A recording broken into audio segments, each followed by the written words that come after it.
Kumusta mahal na mga manonood? Maligayang pagdating sa Nagpakita na sa lupa ang kaharian ng Diyos. Ako si Kathleen. Ngayong araw, iuulat namin ang buhay iglesia ng mga Kristiyano mula sa ang Iglesia ng Makapangyarihang Diyos sa Nueva Ecija, Pilipinas. Narito ang mga tampok na bahagi. Nagbabasa ng mga salita ng makapangyarihang Diyos ang mga Kristiyano at nagbabahagi ng kanilang mga pagkaunawa. Ibinabahagi ni Brother Leo ang kanyang patotoong batay sa karanasan. Hindi ko na ipinagmamayabang ang mga talento ko. Ibinabahagi ni Sister Laika ang kanyang patotoong batay sa karanasan. Talaga bang makabubuti sa iba ang hindi paglalantad sa mga problema nila? Ngayong araw, ibaling natin ang ating pansin sa bansang kapuluan na kilala bilang Perlas ng Silanganan, ang Pilipinas. Sa madilim at masamang kapanahunang ito, ang Pilipinas ay isa sa iilang bansa sa Asya kung saan ang Kristyanismo ang pangunahing pananalig.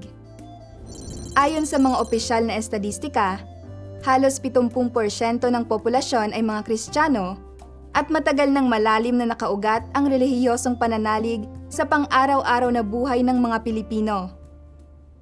Gayunpaman, dahil maraming lider ng relihiyon ang lumihis mula sa daan ng Panginoon, nangangaral lamang ng mga teolohikong teorya nang hindi talaga sumusunod sa daan ng Diyos, sumusunod sa mga kalakaran ng mundo, nag-iimbot ng yaman, at nag-aagawan sa katayuan, dumarami ang kasamaan sa mga simbahan.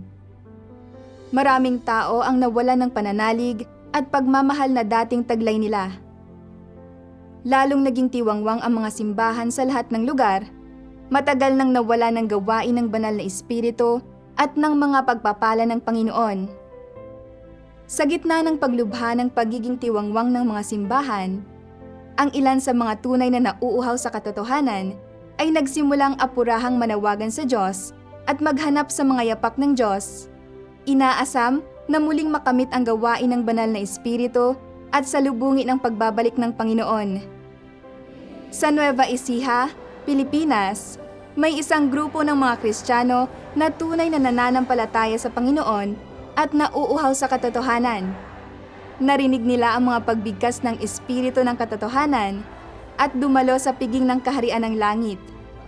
Sa pamamagitan ng pagkain at pag-inom ng mga kasalukuyang salita ng Diyos araw-araw, naunawaan nila ang katotohanan.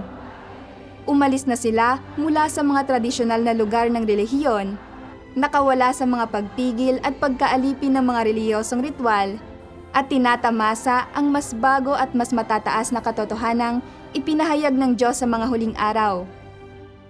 Pumasok tayo sa kanilang buhay iglesia at makinig sa kanilang mga patotoong batay sa karanasan. Noong Hunyo 21, 2026, nagtipon-tipon ang mga Kristiyano ng ang Iglesia ng Makapangyarihang Diyos sa Nueva Ecija.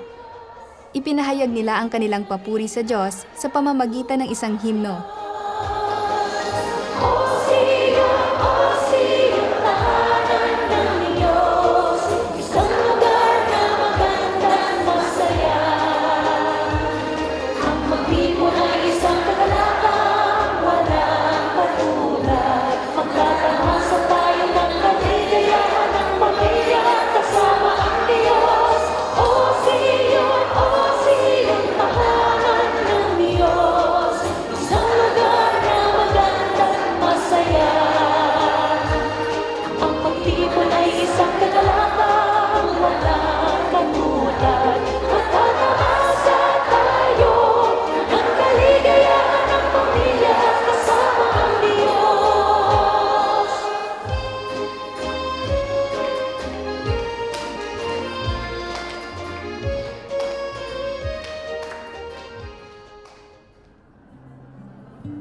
Pagkatapos ng himno ng papuri, nag-alay ng panalangin sa Diyos ang mga Kristiyano.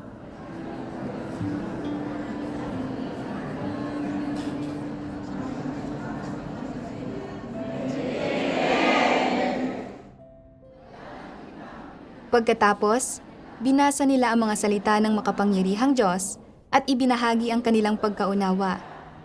Sabi ng makapangyarihang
mga salita ng Diyos, naunawaan ko na ginagamit ni Satanas ang kasikatan at pakinabang upang kontrolin ang isipan ng mga tao.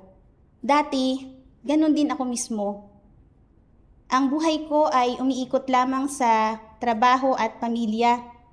Araw-araw, desperado akong nagtatrabaho para kumita ng pera, na parang isang makina na namumuhay sa matinding pasakit at pagod sa gitna ng paghangad ng kasikatan at pakinabang. Nang matanggap ko ang gawain ng makapangyarihang Diyos sa mga huling araw at sa patuloy na paggabay ng mga salita ng Diyos, saka ko lamang napagtanto ang katotohanan ito. Ang kasikatan at pakinabang na buong buhay nating hinahangad ay mga pamamaraan lamang na kung saan sinasaktan at pinaglalaruan ni Satanas ang sangkatauhan. Kung hindi dahil sa paglalantad ng mga salita ng Diyos, hindi ko kailanman magagawang kumawala sa mga tanikalang ito. Mananatili lamang akong laruan sa mga kamay ni Satanas, at sa huli ay mahihila ako nito sa kalaliman. Ngayon, naunawaan ko na ang pinakamahalagang bagay sa buhay ay ang magpasakop sa kataas-taasang kapangyarihan at mga pagsasaayos ng Diyos. At tuparin ang tungkulin ng isang nilikha upang suklian ang pag-ibig ng Diyos. Amen po.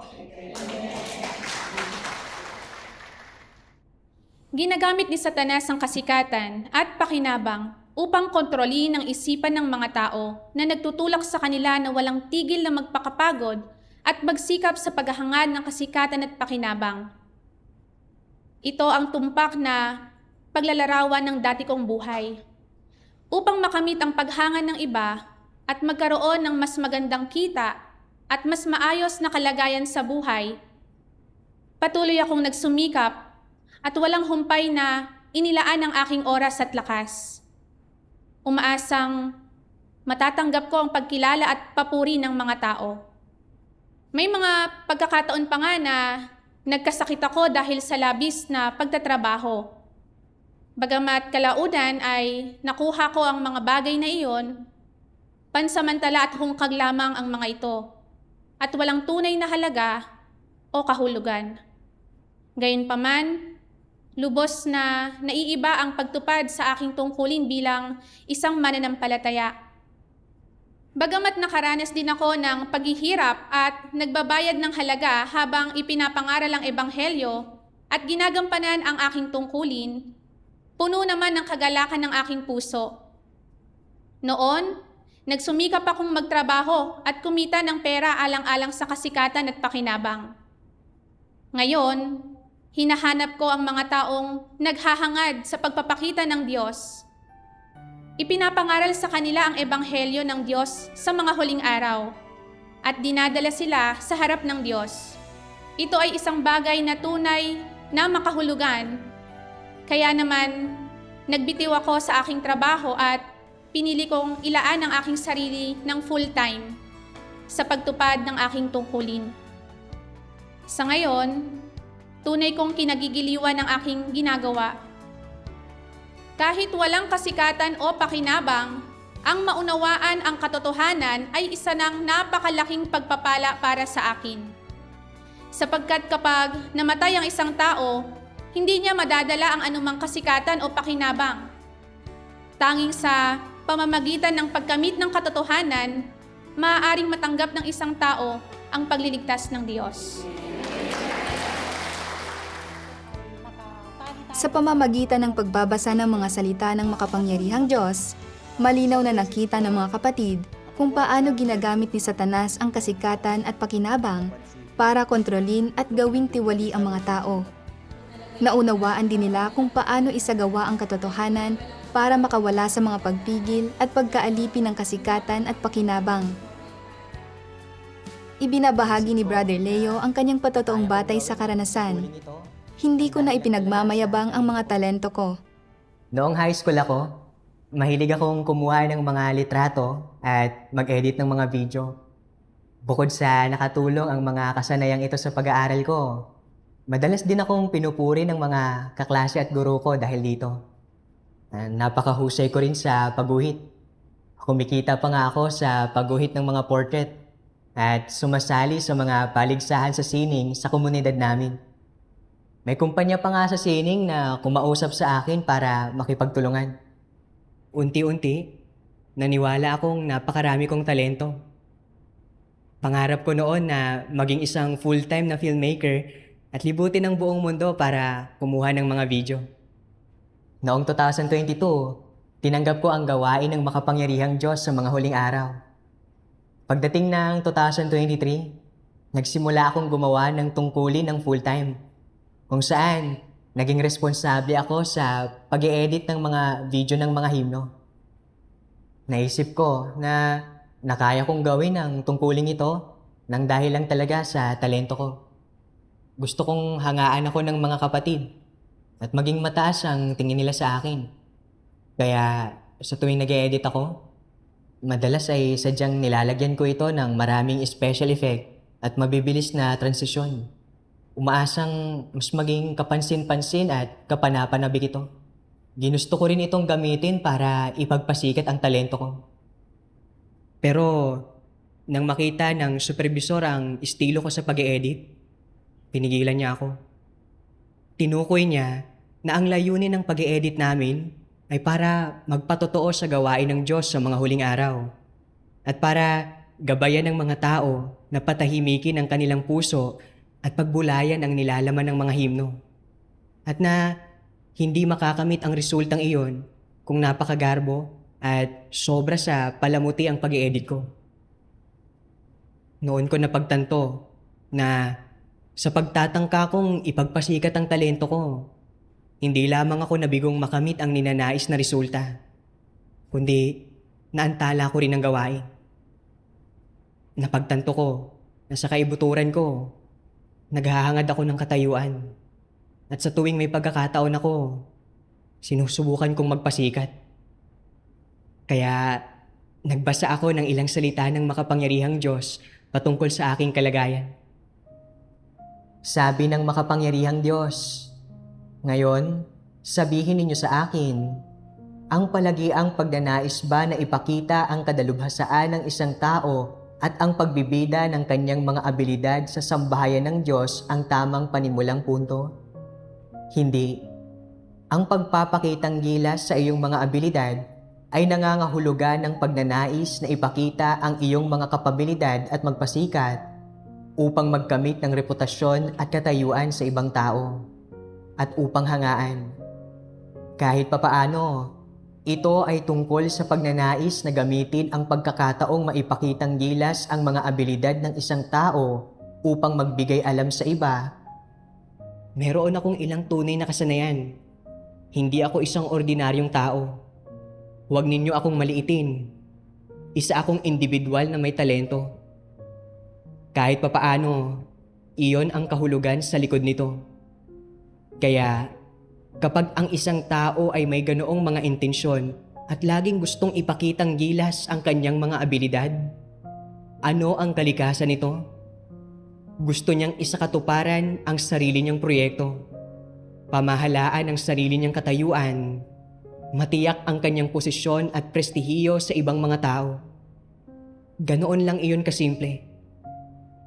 Hindi niya ito ginagawa para gampanan ang kanyang tungkulin o para sa kapakanan ng sambahayan ng Diyos, at hindi siya naghahanap ng katotohanan at kumikilos ayon sa mga prinsipyo at hinihingi ng sambahayan ng Diyos. Ginagawa niya ito para sa kanyang sarili, upang mas maging kilala siya, upang maiangat ang kanyang halaga at prestihiyo. Ginagawa niya ito para ihalal siya ng mga tao bilang supervisor o leader. Amen. Malinaw na inilalantad ng mga salita ng makapangyarihang Diyos na kapag palaging ipinagpapasikat ng mga tao ang kanilang mga talento at kadalubhasaan sa paggawa ng kanilang mga tungkulin, hindi nila ginagawa ang tungkulin nila para palugurin ng Diyos. Sa halip, gusto nilang magkamit ng katayuan at prestihiyo sa iba at makuha ang paghanga ng mga ito. Hindi ito sinasang-ayunan ng Diyos. Sa paghahambing ng sarili ko sa mga salita ng Diyos, Napagtanto ko na kapag ginagawa ko ang tungkulin ko sa pag-edit, madalas akong gumamit ng napakagarbong estilo para lang ipagpasikat ang talento ko at para isipin ng iba na magaling talaga akong mag-edit. Bulag kong inilapat ang napakagarbong estilo na ginamit ko bago ko nakilala ang Diyos na bumabagay sa sekular na mundo, sa mga guru ko at sa mga kaklase ko. Nang hindi ini-edit ang mga video ayon sa mga prinsipyo. Dahil dito, kinailangang ulit-ulitin ang pagre-revisa sa mga video na nakaantala sa pag-usad namin. Hindi ko ginagawa ang tungkulin ko para magpatotoo sa Diyos, kundi para purihin ako ng mga tao dahil sa talento ko. Isinasagawa ko ang sarili kong proyekto. Ang paggamit ng sekular na estilo para mag-edit ng mga music video ay hindi nakaayon sa mga layunin ng Diyos o tugma sa mga prinsipyo. Dahil ang estilong iyon ay pumipigil sa mga manonood na patahimikin ang puso nila. At inililihis nito ang atensyon ng mga tao mula sa pagbubulay-bulay sa mga salita ng Diyos sa mga video ng himno. Dahil ang estilong iyon ay Pagkatapos mapagtanto ang kanyang problema, lumapit si Leo sa harap ng Diyos para magdasal at pagnilayan ang kanyang sarili. Pagkatapos nito, nagsimula siyang tumanggap ng mga mungkahi ng lahat at mag-edit ayon sa mga prinsipyo. habang nag-edit, Nabawasan ang mga kinakailangang irebisa at bumilis ng husto ang pag-usad. special effect para maiwasan. Noong Agosto 2024, sumali ako sa koro ng himno ng iglesia. Pinuri ng isang sister ang malalim at buo kong boses at hiniling pa niya sa iba na gayahin ang estilo ko. Sa kagustuhan kong mapanatili ang magandang impresyon ng lahat sa akin, umiral na naman ang banidad ko. Habang kumakanta, ang inisip ko lang ay kung paano mangingibabaw ang boses ko. At hindi ko man lang pinag-isipan kung paano kumanta ng nasa tono at kumanta ng maayos. Bilang resulta, naging masyadong di magkakatugma ang pangkalahatang harmonya. Nang suriin ito, tinukoy ng supervisor na kulang sa emosyon ang aming pagkanta at hindi pare-pareho ang aming mga tono. At inalis ako dahil sa mga problema ko sa tono. Noong sandaling iyon, nakaramdam ako ng matinding paghihirap sa kalooban. Sa pagninilay sa kabiguang ito, napagtanto ko na mali na naman ang mga intensyon ko. Matapos sumali sa koro, ang inisip ko lang ay ipagpasikat ang boses ko. At hindi ako seryosong nagsikap na matutuhan kung paano kantahin ang mga himno ng nasa tono at kantahin ang mga ito ng maayos. O kung paano tunay na aantigin ang puso ng mga manonood. Nang makita ko na hindi nagbago ang kalagayan ko kahit kaunti, na talagang hindi maganda ang naging resulta ng tungkulin ko, napuno ako ng pagkabigo at pagsisisi. Naramdaman ko pa nga na hindi nasisiyahan sa akin ang Diyos at inabandona na niya ako. Sobra akong nabalisa at hindi napalagay. Noong pakiramdam ko ay lugmok na lugmok ako. Nakabasa ako ng isang sipi ng mga salita ng Diyos na lubos na umantig sa puso ko. Sabi ng makapangyarihang Diyos, kung ang isang tao ay tunay na may pusong nagmamahal sa katotohanan at tunay na nakahandang tanggapin ang iba't ibang pamamaraan ng pagliligtas ng Diyos at magbayad ng halaga, hindi na niya kailangang magdusa ng husto mula sa mga pagsubok at pagpipino. Sa totoo lang, ayaw ng Diyos na pagdusahin ng husto ang mga tao at hindi niya gustong iparanas sa kanila ang napakaraming dagok at kabiguan. Gayunpaman, masyadong mapaghimagsik ang mga tao. Ayaw nilang gawin ang iniuutos sa kanila. Ayaw magpasako at hindi nila magawang tahakin ang tamang landas o tumahak sa mas maikling daan. Lumilihis lang sila sa pagsunod sa sarili nilang daan at naghihimagsik laban sa Diyos at nilalabanan siya. Ang mga tao ay tiwali. Ang magagawa lamang ng Diyos ay ang ipasa sila kay Satanas at ilagay sila sa iba't ibang sitwasyon para palagi silang papandayin. Sa gayon ay tinutulutan silang magkamit ng lahat ng uri ng karanasan at matuto ng lahat ng uri ng aral at maunawaan ang diwa ng lahat ng uri ng buktot na bagay. Pagkatapos niyon, kapag nagbalik tanaw ang mga tao, mapagtatanto nila na ang mga salita ng Diyos ang katotohanan. Aaminin na ang mga salita ng Diyos ang katotohanan. At aaminin na tanging ang Diyos ang realidad ng lahat ng positibong bagay at ang nag-iisang tunay na nagmamahal, nagmamalasakit at makapagliligtas sa mga tao. Ayaw ng Diyos na magdusa ng husto ang mga tao, pero masyadong mapaghimagsik ang mga tao. Handa silang tahakin ang mga palikolikong landas at handa silang pagdaanan ang pagdurusang ito. Walang magawa ang Diyos kundi ilagay ang mga tao sa iba't ibang sitwasyon para patuloy silang pandayin. Amen. Sa pagbabasa ng siping ito ng mga salita ng Diyos, lubos akong naantig. Naunawaan ko na isinaayos ng Diyos ang kapaligirang ito para himukin akong pagnilayan ng mas malalim ang aking sarili. Mayroon akong kalikasan na matigas ang kalooban.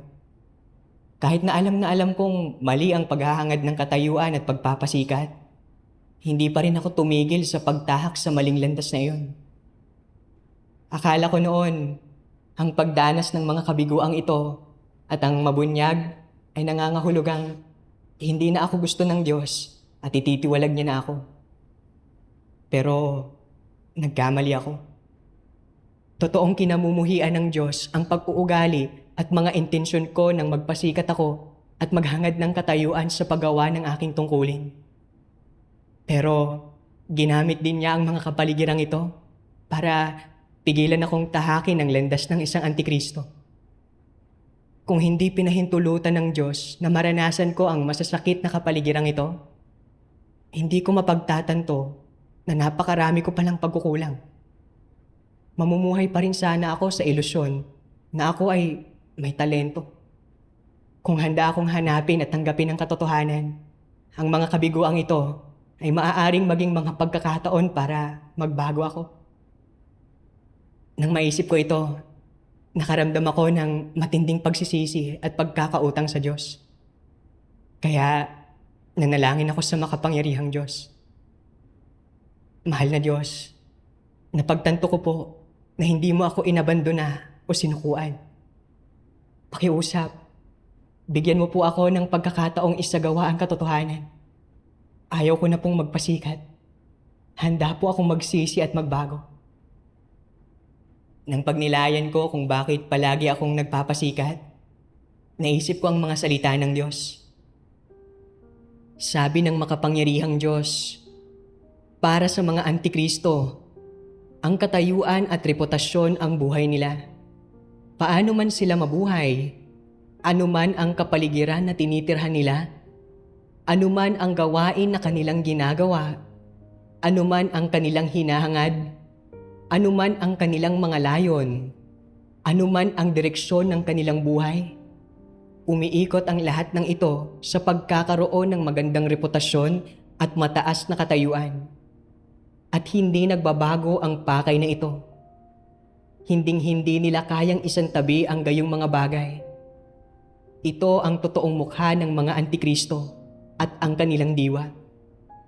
Maaari mo silang ilagay sa isang sinaunang gubat sa pusod ng kabundukan at hindi pa rin nila bibitiwan ang paghahangad nila sa reputasyon at katayuan. Maaari mo silang ilagay sa gitna ng anumang grupo ng mga tao at ang pawang maiisip nila ay reputasyon at katayuan pa rin.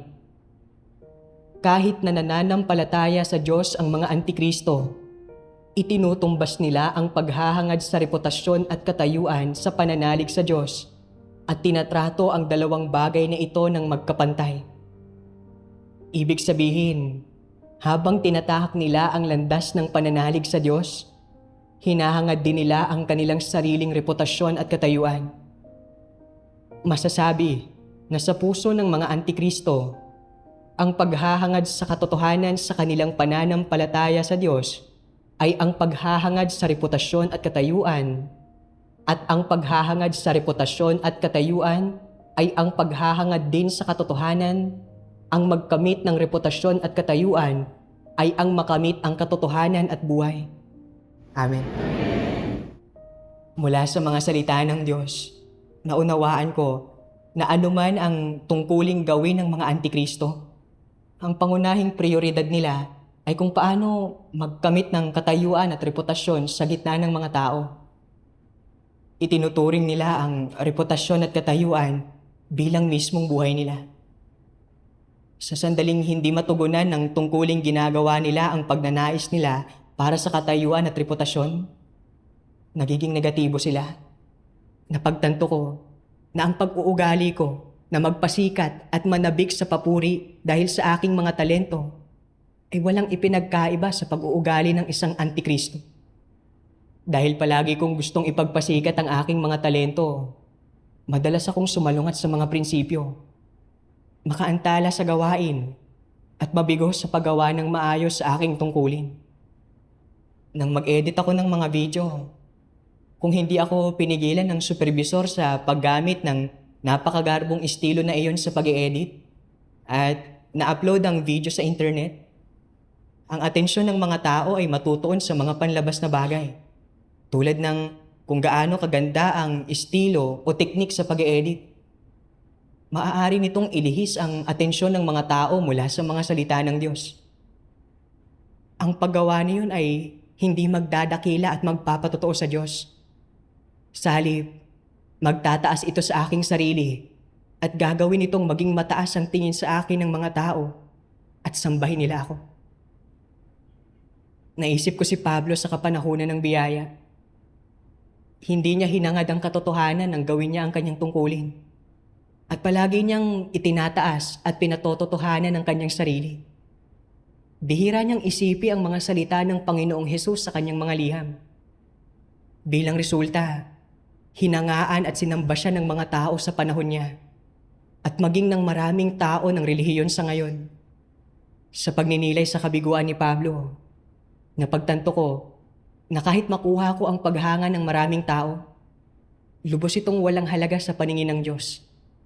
Magiging isang satanas lang ako na nagliligaw at pumipinsala sa mga tao at kaparusahan ng tanging huling kalalabasan ko. Kailangan kong matutong maghimagsik. Napagtanto ni Leo na ang pagdanas ng mga kabiguang ito at pagbubunyag na ito ay pagliligtas ng Diyos. Nagpa siyang tumalikod sa kanyang maling landas at hindi na magyabang. Sa halip ay gamitin ang kanyang mga profesional na kasanayan para magpatotoo sa Diyos. Nakahanap siya ng isang landas ng pagsasagawa sa mga salita ng Diyos. Sabi ng makapangyarihang Diyos, sinisiyasat ng Diyos ang mga isipan at kaisipan ng mga tao. Lahat ng kanilang iniisip at bawat ideya na mayroon sila at ang kanilang mga intensyon at motibo. Kung ang puso mo ay nananabik sa katotohanan at kaya mong hanapin ang katotohanan, bibigyang liwanag at tatanglawan ka ng Diyos. Sa anumang bagay, hanggat hinahanap mo ang katotohanan, bibigyang liwanag ka ng Diyos, paliliwanagin ang iyong puso at bibigyang kakayahan ka na magkaroon ng isang landas ng pagsasagawa. At kung magkagayon ay magbubunga ang paggampan mo sa iyong tungkulin. Ang kaliwanagan ng Diyos ay kanyang biyaya at kanyang pagpapala. Kahit sa maliliit na bagay, kung hindi magbibigay liwanag ang Diyos sa mga tao, hindi sila kailanman magkakaroon ng inspirasyon. Kung walang inspirasyon, mahirap para sa mga tao na lutasin ang kanilang mga problema at hindi sila makakukuha ng mga resulta sa kanilang tungkulin. Sa pagsandig lamang sa talino ng tao, karunungan at kakayahan, maraming bagay ang hindi kayang lampasan ng mga tao kahit makalipas ang maraming taon ng pag-aaral. Bakit hindi kaya? Dahil hindi pa ito ang oras na itinakda ng Diyos. Kung hindi kikilos ang Diyos, gaano man kahusay ang isang tao, wala itong silbi. dapat malinaw mo itong makita. Sa pamamagitan ng mga salita ng Diyos, nakahanap ako ng landas ng pagsasagawa. Ano man ang mga talento ng isang tao o gaano man kaganda ang mga resultang nakakamit niya sa paggawa ng kanyang tungkulin, walang dapat ipagmayabang dahil ang lahat ng ito ay nakasalalay sa pangunguna at kaliwanagan ng Diyos. Pinagmamasdan ng Diyos ang kaibuturan ng puso ng mga tao.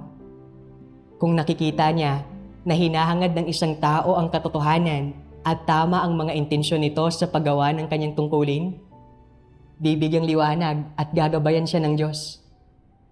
Kung palagi akong nagpapasikat at naghahangad ng katayuan habang ginagawa ang aking tungkulin, hindi ko makakamit ang kaliwanagan ng banal na Espiritu.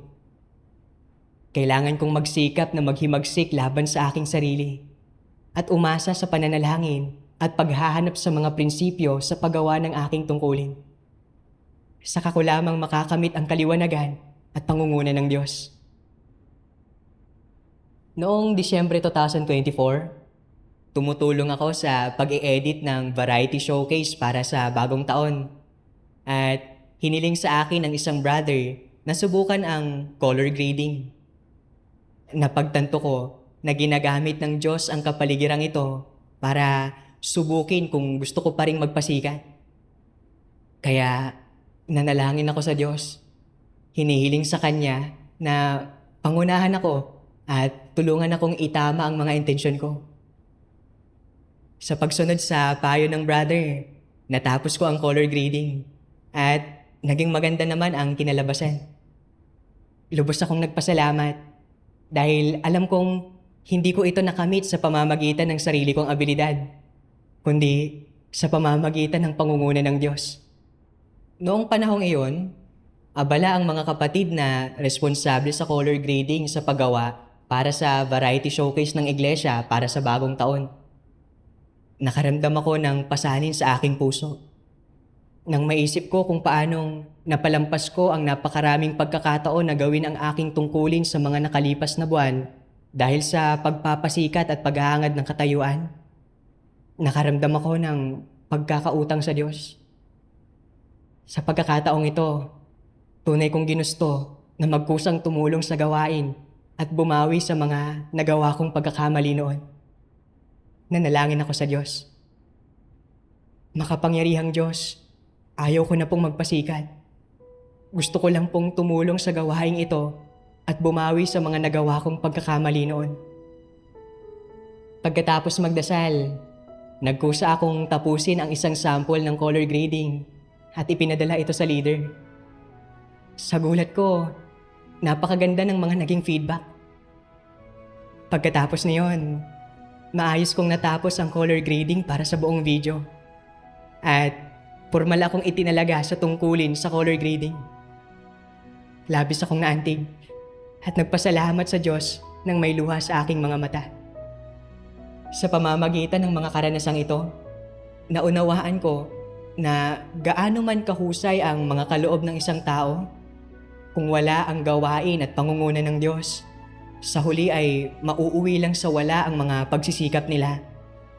Dahil sa pagnanais nilang magpasikat, maaari pa nga silang sumalungat sa mga prinsipyo at gambalain at guluhin ang gawain ng sambahayan ng Diyos. Kung hindi ako pinadaan ng Diyos sa paghatol, pagtutuwid at pagdidisiplina, hindi ko matututuhan ang mga aral na ito at hindi ko makakamit ang pagkaunawang ito sa aking sarili. Ngayon, kapag nag-i-edit at nag-color grade ng mga music video, nagsisikap akong magsagawa ayon sa mga prinsipyo. Nakakaramdam ako ng tunay na kaligayahan sa aking puso at nagpapasalamat ako sa Diyos sa pagpapahintulot sa akin na magkaroon ng mga pakinabang at pagkaunawang ito. Salamat sa makapangyarihang Diyos.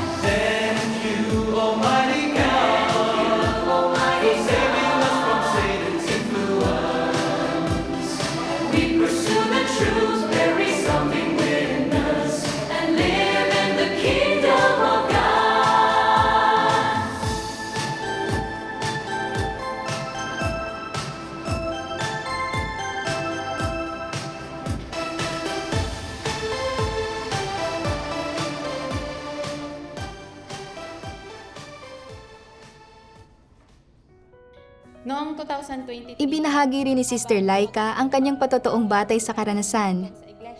Noong 2023, habang ginagampanan ang kanyang tungkulin bilang direktor sa iglesia, napansin ni Sister Laika ang ilang problema sa paggampan ni Aina.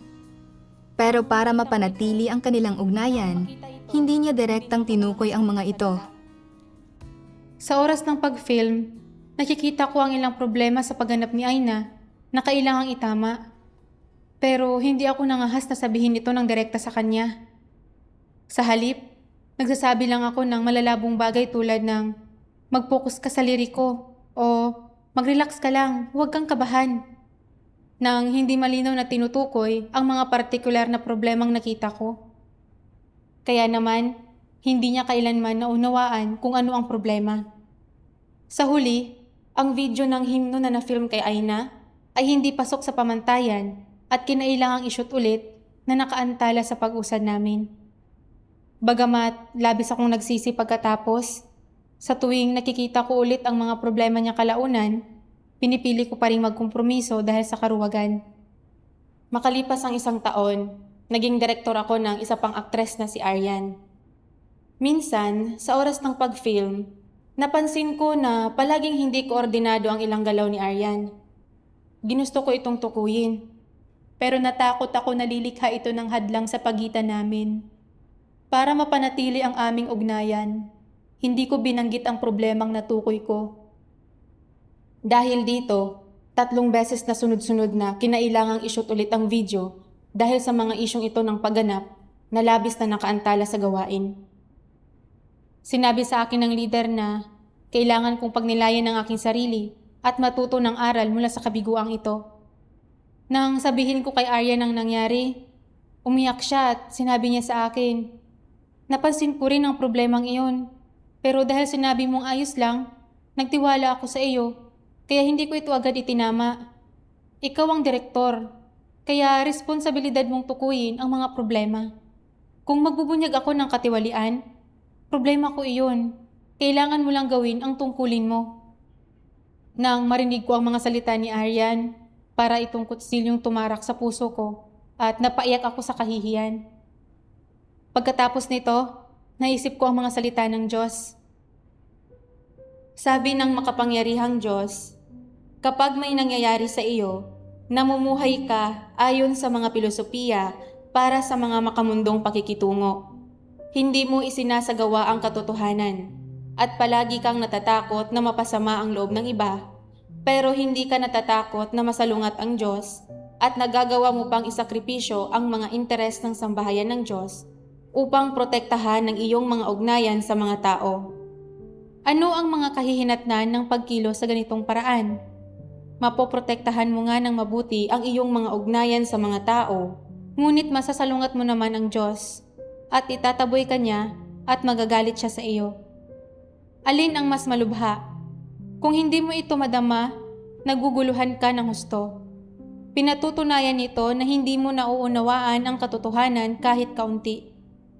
Kung magpapatuloy ka ng ganyan nang hindi kailanman natatauhan, malaki nga talaga ang panganib.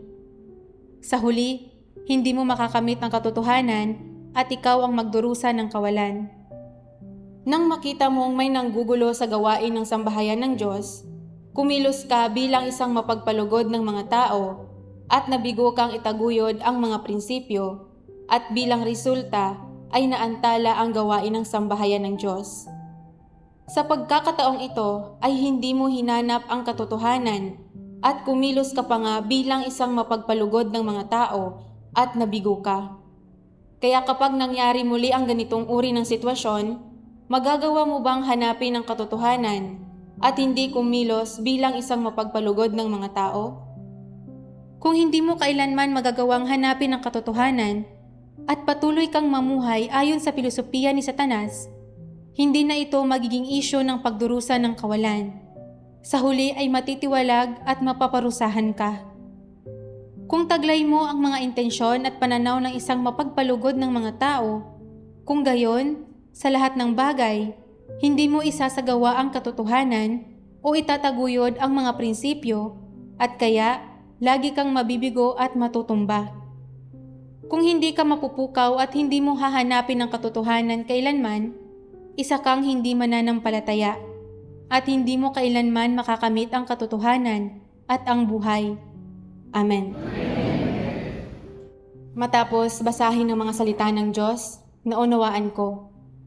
Ang dahilan kaya wala akong sinabi nang makita ko ang mga problema ng iba ay dahil masyado akong nakatuon sa pagprotekta sa sarili kong mga interes at pagpapanatili ng mga ugnayan ko sa iba. Pag-uugali iyon ng isang mapagpalugod ng mga tao. Habang dinidirect ko si Aina, nag-alala ako na baka maging laban siya sa akin kung tutukuyin ko ang mga problema niya. Kaya pinili kong manahimik. Kahit nakikita ko na ang ilang problema, hindi ako nangahas na direktang tukuyin ng mga ito na sa huli ay nakaapekto sa pag-usad ng gawain. Ganoon din ang nangyari noong dinidirect ko si Aryan. Napansin ko ang mga problema sa kanyang pagganap, pero natakot akong magagalit siya at magrereklamo tungkol sa akin at na makakaapekto ito sa aming ugnayan at pagtutulungan. Kaya pinahapiwan ko lang ito at inalo ko pa siya. Sinabi ko, maaari natin itong ayusin sa susunod. Dahil dito, kinailangang i-shoot ang video ng paulit-ulit na labis na nakaantala sa gawain. Nakita ko na sa halip na protektahan ng mga interes ng sambahayan ng Diyos, mas pinili kong palugdan ng mga tao kaysa palugdan ng Diyos. Gumagawa na pala ako ng isang bagay na kinasusuklaman ng Diyos. Ginising ako ng mga salita ni Aryan tulad ng isang sampal sa mukha. Sa pagkilos sa ganitong paraan, hindi lang tiwala ng mga kapatid ang nawala sa akin, kundi pati ang tiwala ng Diyos. Naging buo ang pasya kong isagawa. Nang mapagtanto ang malulubhang kahihinatnan ng pagiging mapagpalugod ng tao, nagpasya si Laika na isagawa ang katotohanan at pangalagaan ang mga interes ng sambahayan ng Diyos. Sa panahon ng mga ensayo, nagkusa siyang tukuyin ang mga problema ni Aryan at sa huli ay maayos nilang natapos ang pag-film. Kalaunan, nagbasa ako ng mas maraming salita ng makapangyarihang Diyos. May isang doktrina sa mga pilosopiya para sa mga makamundong pakikitungo na nagsasabing, tumatagal at gumaganda ang pagkakaibigan sa pananahimik sa mga kasalanan ng mabubuting kaibigan. Nangangahulugan ito na para mapanatili ang mabuting pagkakaibigang ito, dapat manahimik ang isang tao tungkol sa mga problema ng kanyang kaibigan kahit malinaw niyang nakikita ang mga iyon. Sumusunod siya sa mga prinsipyo ng hindi paghampas sa mga tao sa mukha o pagpuna sa kanilang mga pagkukulang. Nililinlang nila ang isa't isa, may mga bagay silang itinatago mula sa isa't isa at nagpapakana sila laban sa isa't isa. Bagamat alam na alam nila kung anong klaseng tao ang isa't isa, hindi nila iyon sinasabi ng tahasan, kundi gumagamit sila ng mga tusong pamamaraan para mapanatili ang kanilang ugnayan. Bakit na naisin ng isang tao na ingatan ang gayong relasyon? Tungkol iyon sa hindi pagnanais na magkaroon ng mga kaaway sa lipunang ito, sa loob ng grupo ng isang tao na mangangahulugan ng madalas na paglalagay ng sarili sa mapanganib na mga sitwasyon. Dahil alam mong magiging kaaway mo ang isang tao at pipinsalain kanya matapos mong punahin ang kanyang mga pagkukulang o matapos mo siyang saktan, at dahil ayaw mong ilagay ang sarili mo sa gayong sitwasyon, ginagamit mo ang mga doktrina ng mga pilosopiya para sa mga makamundong pakikitungo na nagsasabing, kung hahampasin mo ang iba, huwag mo silang hampasin sa mukha. Kung pupunahin mo ang iba, huwag mong punahin ang mga pagkukulang nila. Batay rito, kung ganoon ang relasyon ng dalawang tao, may tuturing ba silang tunay na magkaibigan? Hindi. Hindi sila tunay na magkaibigan, lalong hindi sila magkatapatang loob. Kaya, ano ba talagang klaseng relasyon ito? Hindi ba't isa itong batayang ugnayang panlipunan? Oo. Sa gayong ugnayang panlipunan, hindi pwedeng makipag-usap ang mga tao ng taos-puso, ni magkaroon ng malalalim na koneksyon, ni magsabi ng anumang gusto nila. Hindi nila masabi ng hayagan ang nasa puso nila, o ang mga problemang nakikita nila sa ibang tao, o ang mga salitang makakatulong sa ibang tao. Sa halip, pumipili sila ng magagandang bagay na sasabihin para manuyo sa iba. Hindi sila nangangahas na sabihin ang totoo, o itaguyod ang mga prinsipyo, kaya napipigilan ng iba na makabuo ng mga mapanlabang kaisipan tungkol sa kanila. Kapag walang sinumang nagiging banta sa isang tao, hindi ba't mamumuhay ang taong iyon ng medyo maginhawa at mapayapa? Hindi ba't ito ang layo ng mga tao sa pagtataguyod sa kasabihang, kung hahampasin mo ang iba, huwag mo silang hampasin sa mukha. Kung pupunahin mo ang iba, huwag mong punahin ang mga pagkukulang nila? Oo, malinaw na ito ay isang baluktot at mapaninlang na paraan para mamuhay, na may elemento ng pagiging mapagbantay na ang layon ay pangalagaan ang sarili. Amen. Sa pamamagitan ng mga salita ng Diyos, napagtanto ko na palagi akong namumuhay sa maling ideya na tumatagal at gumaganda ang pagkakaibigan sa pananahimik sa mga kasalanan ng mabubuting kaibigan. May kinalaman nito sa karanasan ko noon. Noong nag-aaral pa ako, minsan ay prangka kong tinukoy ang mga problema ng kaibigan ko. Pero binalaan niya ako na kung maglalakas loob akong ilantad siya, tuluyan nang masisira ang pagkakaibigan namin. Para hindi mawala ang ugnayang ito, wala akong nagawa kundi ang manahimik na lang. Kaya mula noon, natuto akong bawasan ang pagsasalita at hindi ako nangahas na buksan ang bibig ko at tukuyin ang mga problema ng iba. Kaya naman, nabuo ko ang ideyang ito.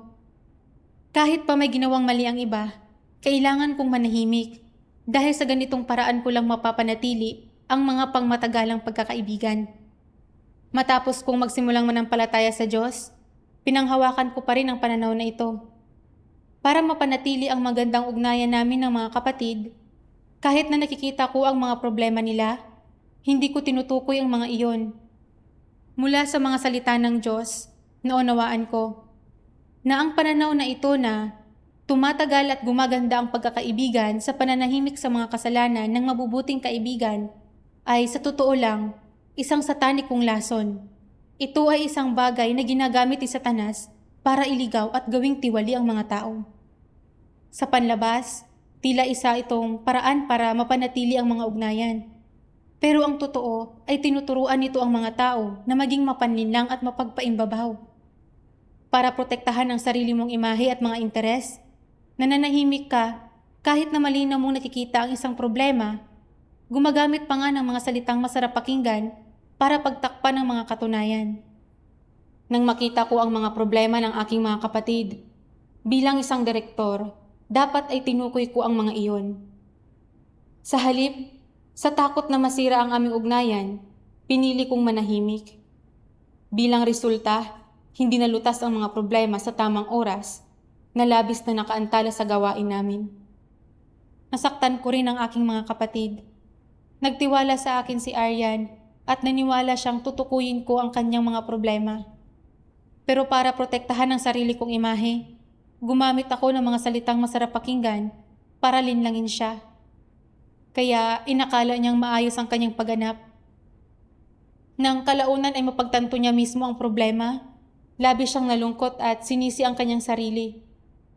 Pero ang totoo, hindi ko tinupad ang aking mga responsibilidad o ginampanan ang aking tungkulin. Malinaw kong nakita ang mga problema ng mga kapatid, pero wala akong sinabi. Inalok pa nga sila, pinapaisip na walang problema ang pagtatanghal nila. Inililihim sa kanila ang totoo gamit ang mga peking papuri. Napinsala ko sila, pero pinaisip ko sa kanila na isa akong maunawaing tao. Napakabuktot at napakamapaninlang ko talaga. Nakita ko na Napagtanto ni Laika na lalo lamang nagiging mapanlinlang ang tao dahil sa pamumuhay ayon sa mga satanikong filosofiya. Naunawaan din niya na ang tunay na pagtulong ay ang pagtukoy sa mga problema ng ibang tao nang may pagmamahal para tulungan silang itama ang kanilang mga paglihis. Sa pamamagitan ng pagkain at pag-inom ng mga salita ng Diyos, nakahanap si Laika ng isang landas ng pagsasagawa. binasa ko ang mga salita ng Diyos.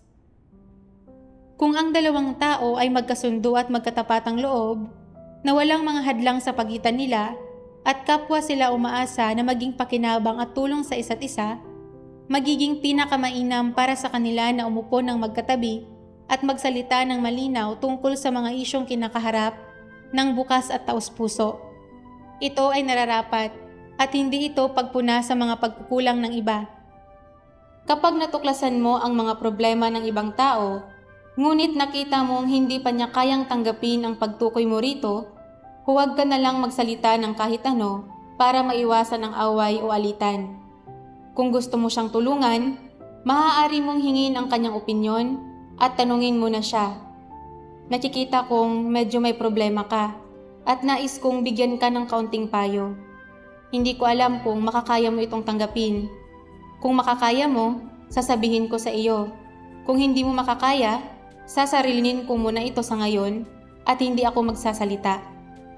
Kapag sinabi niyang, pinagkakatiwalaan kita, ano man ang sasabihin mo ay magiging angkop. Kaya ko itong tanggapin. Ang ibig sabihin niyon ay nabigyan ka ng pahintulot at maaari mo nang isa-isang ibahagi sa kanya ang tungkol sa kanyang mga problema. Hindi lamang niya lubusang tatanggapin ang sasabihin mo, kundi makikinabang din siya mula rito at maaari pa ring mapanatili ninyong dalawa ang isang normal na relasyon. Hindi ba't iyan ay pagtrato sa isa't isa ng may sinseridad? Oo. Ito ang tamang paraan ng pakikipag-ugnayan sa iba. Hindi ito pagpuna sa mga pagkukulang ng iba. Amen. Mula sa mga salita ng Diyos, naunawaan ko na kapag nakikipagtulungan sa mga kapatid, kailangan nating bumuo ng tunay at bukas na samahan. Kailangan nating hayagang sabihin ang mga problemang nakikita natin at tulungan ng isa't isa. Dati, ayaw kong sabihin ang totoo dahil inakala kong magagalit at mapapahiya ang iba. Pero ngayon, napagtanto ko na ang pagtukoy sa mga problema ng iba ay para tulungan silang maunawaan ang isyu at agad na ituwid ang mga bagay-bagay.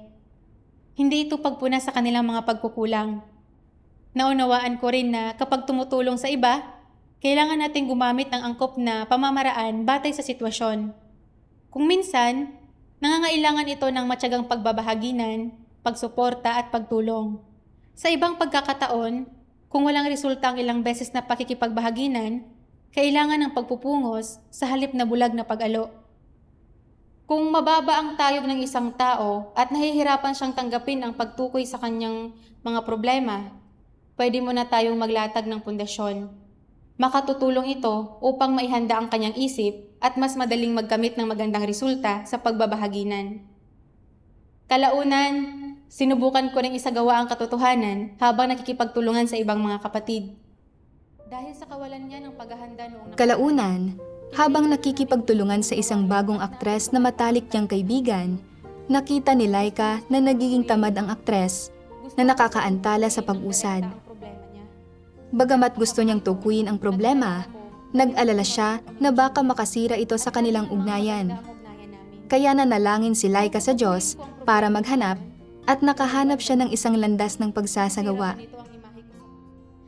Nanalangin ako sa Diyos, hinihingi sa kanyang patnubayan ako para maisagawa ko ang katotohanan. Kalaunan, sa oras ng pagsasanay niya, nagsimula ako sa pagtatanong kung kumusta ang pakiramdam niya. Nagbukas siya at inamin niyang medyo tinamad siya kamakailan. Pagkatapos, sinabi ko sa kanya ang mga problemang napansin ko at iniugnay ko ito sa mga salita ng Diyos para tulungan siyang maunawaan ang kanyang tiwaling disposisyon at makahanap siya ng landas ng pagsasagawa. Sa gulat ko, nagbunga ng magandang resulta ang pagbabahaginan. Bukod sa hindi siya naging tutol, bukal sa loob pa niya itong tinanggap at ginusto niyang magbago. Pagkatapos makipagbahaginan, nakaramdam ako ng matinding pakiramdam ng kapayapaan sa aking puso. Ipinakita sa akin ng karanasang ito na hanggat nagsasagawa tayo ayon sa katotohanan, hindi lalayo ang mga taong sinserong tumatanggap dito. Sa halip, mas madali para sa kanila na tumanggap ng tulong at nagiging mas normal ang ating mga ugnayan dahil dito. Kalaunan, sa tuwing nakakakita ako ng mga problema sa iba, nagtatalo pa rin ang kalooban ko at sariling mga interes ko ang isinasaalang-alang ko sa simula. Ngunit pinipili kong unahin ang mga interes ng sambahayan ng Diyos. Kaya tinutukoy ko ang mga problema nila at nagbabahagi ako upang tulungan sila. Pagkatapos magsagawa sa ganitong paraan ng ilang beses, nakita kong Bukod sa hindi lumayo o umiwas sa akin ng mga kapatid ko, sa katunayan ay higit na nagkaroon ng pagkakasundo ang ugnayan namin. Naging mas magaan at malaya ang pakiramdam ko sa puso ko. Laking pasasalamat ko sa pagliligtas ng Diyos. Salamat sa Diyos.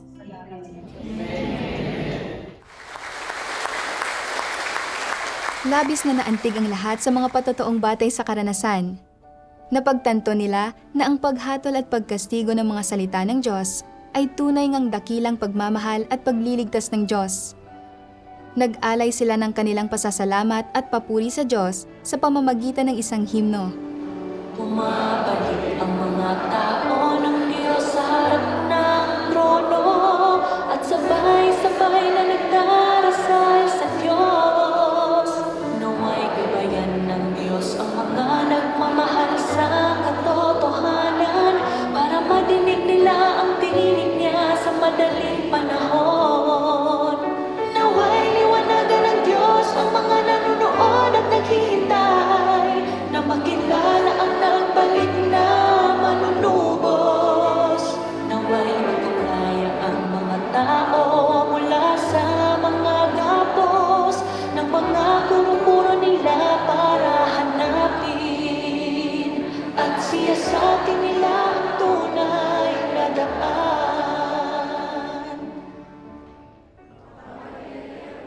Sa huli, sama-sama silang nag-alay ng panalangin sa Diyos.